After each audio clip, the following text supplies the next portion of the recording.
Picture a man running for his life. He has no bed, no home, just the cold dirt and a stone for a pillow. This is Jacob in Genesis chapter 28. He falls asleep in the wilderness and has a dream that shifts the history of the world. Most of us hear this story and think it's just a neat little vision of angels walking along a massive staircase. We treat it like a simple bedtime story, but we completely miss what is actually happening. This isn't just a dream, it is a secret portal. It is the exact blueprint for the entire New Testament. Think about it. We spend our whole lives trying to build our own ladders to God.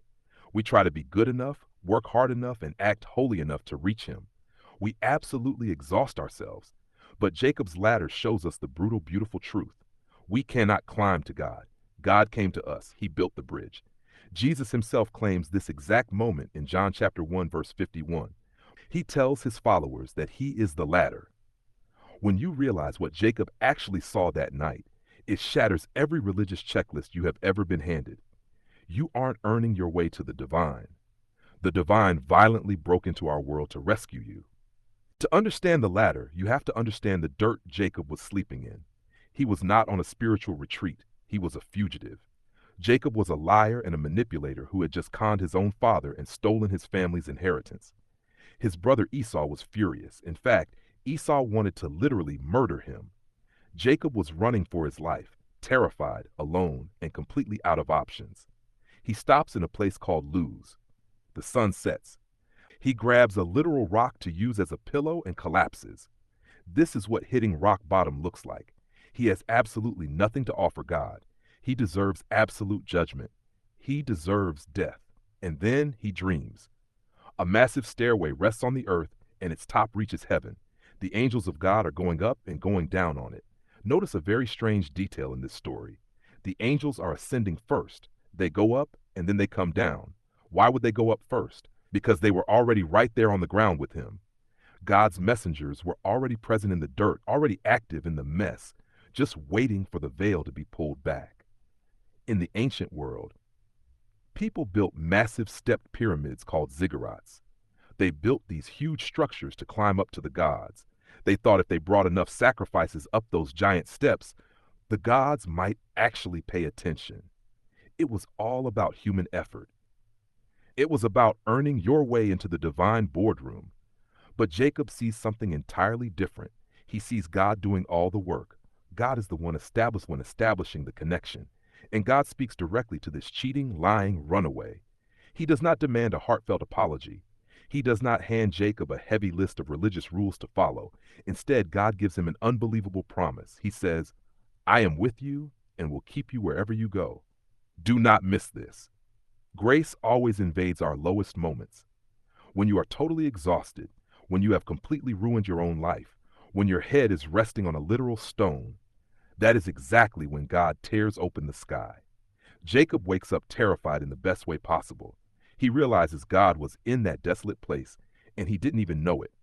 He renames the place Bethel, which means the house of God. It wasn't a fancy temple. It was just an ugly patch of dirt where heaven violently crashed into earth. So many of us are trapped right in this exact mindset today. We think we have to clean up our act before God will even look at us. We think our hidden sins entirely disqualify us from heaven. But the story of Jacob proves that God's grace does not wait for you to get your life perfectly organized. God meets the liar right where he is. God builds the bridge to the broken. And this bridge was always meant to be a person. Fast forward thousands of years. We're now in the Gospel of John, chapter 1. Jesus is just starting his ministry, and he's gathering his first disciples. He meets a man named Nathanael.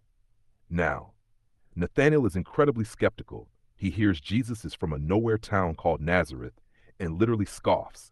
He asks if anything good can actually come from a place like that. But Jesus just looks at him. He tells Nathanael, I saw you while you were still under the fig tree, before Philip even called you. Nathanael is completely stunned. In the ancient Jewish world, rabbis often studied the scriptures, sitting under the shade of fig trees. Many scholars believe Nathanael wasn't just taking a nap. He was deeply studying the Torah. He might have literally been reading the story of Jacob in Genesis 28 right at that exact moment. Because look at how Jesus responds next. Jesus tells him, "You believe just because I saw you under the fig tree? You'll see greater things than that." Then Jesus delivers the line that unlocks the entire mystery. In John chapter 1 verse 51, he says, "Truly, truly I tell you, you will see heaven open and the angels of God ascending and descending on the Son of Man." Listen closely to those words. Jesus takes the exact imagery from Jacob's dream, the open heaven, the angels going up and coming down, but he completely removes the stone staircase. He inserts himself. He is the ladder. Jesus is looking Nathanael dead in the eye and saying, "I'm the portal. I'm the connection point you've been searching for your entire life." This changes absolutely everything about how we understand our faith. Every other religion in the world gives you a ladder to climb. They hand you a heavy, exhausting list of rules. Work harder, be better, clean yourself up so you can finally reach the divine. Jesus teaches the exact opposite. You can't climb out of your own mess. So the ladder came to you. The portal wasn't a staircase made of stone. It was flesh and blood. When Jesus hung on the wood of the cross, suspended right there between God and humanity, he permanently ripped open the sky. So what does this actually mean for your daily life? It means the sky is permanently torn open for you. When you finally grasp that Jesus is the true ladder, it absolutely destroys every insecure religious habit you hold on to. Think about how we usually pray. We treat prayer like some desperate radio signal trying to reach a distant planet. We beg, we bargain, we desperately hope God might eventually hear us if we just use the right holy words. But that's completely wrong. When Jesus let out his final breath on the cross, the New Testament tells us the heavy curtain in the temple tore completely in half. That thick, heavy barrier separating humanity from the holy presence of God was destroyed. God himself ripped it apart. The separation is completely gone. The portal is wide open. You don't need a human priest to go to God for you. 1 Timothy chapter 2 verse 5 makes this incredibly clear. It tells us there's only one mediator between God and humanity, the man Christ Jesus. He's the only bridge. He's the only ladder. You don't need to perform a complicated religious ritual to get God to pay attention to you. Hebrews chapter 4 verse 16 tells us to boldly approach the throne of grace. We can step right through the open door and walk right in. Every other system on the planet tells you to strive. Buddhism tells you to follow an 8-step path to climb out of suffering. Islam gives you 5 pillars to build a staircase to paradise. Even modern culture tells you to optimize your life, hustle harder, and manifest your own destiny. It's an endless, exhausting climb. But Jesus completely flips the script. He says the climb will only kill you. Jesus is your immediate access point.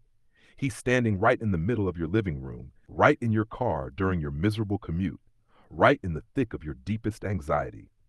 He's actively bridging the gap between your total chaos and the perfect peace of heaven.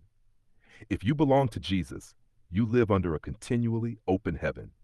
The divine activity Jacob saw in his dream is happening right now in your life. The angels are still moving. They're carrying your cries directly to the Father and bringing his grace right back into your reality. We have to completely shatter this illusion that God is far away. Stop trying to build your own pathetic little staircase out of good deeds. Stop exhausting yourself trying to prove you're clean enough or holy enough for his love. You can never be worthy enough. And that's exactly why the gospel is such good news. The ladder didn't come to the worthy. It came to a lying fugitive sleeping in the dirt. It came to a skeptical, arrogant fisherman sitting under a tree. And it comes directly to you, right in the middle of whatever hidden mess you're wrestling with today. All you have to do is stop climbing, stop sweating, stop trying to earn your way into heaven. Just look at the one who stepped into the dirt to rescue you. Step onto the true ladder and let him carry you home. Remember how Jacob reacted when he woke up. He took the literal stone he used for a pillow, set it upright, and poured oil over it. He named that dusty, miserable patch of ground Bethel. In the ancient Hebrew language, Bethel translates directly to the house of God. Jacob thought God lived in that specific geographic location. For thousands of years, humanity operated under this exact same mindset. We built massive cathedrals.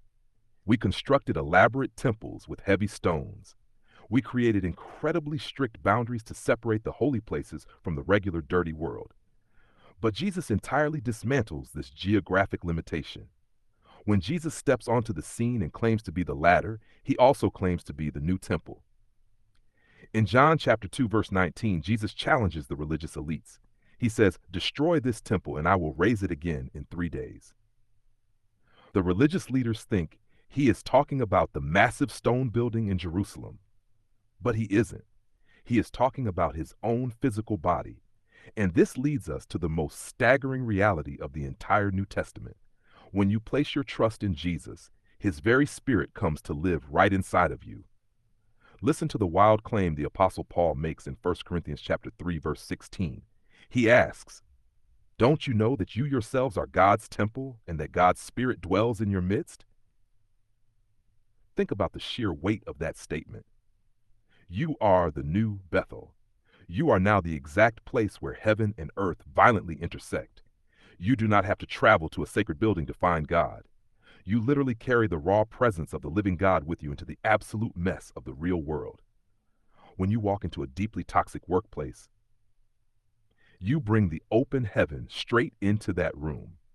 When you sit on a hospital bed, holding the hand of a friend who is weeping, you are the living stone where heaven touches the dirt. 1 Peter chapter 2 verse 5 tells us that we are like living stones, being built into a spiritual house. We are the new stones of Bethel. So we have to stop treating our faith like an isolated event that only happens on a Sunday morning inside a brick building. Stop hiding in your comfort zones. Look around. The world is full of people exactly like Jacob. They are sleeping in the dirt. They are entirely exhausted. They are running from their past mistakes, completely terrified of what comes next. They are desperately trying to build their own ladders out of money, success, and temporary pleasure. It is totally destroying them. They need a real encounter with the living God. God wants to use you to show them the portal. When you show radical, undeserved forgiveness to someone who deeply betrayed you, you give them a glimpse of the ladder.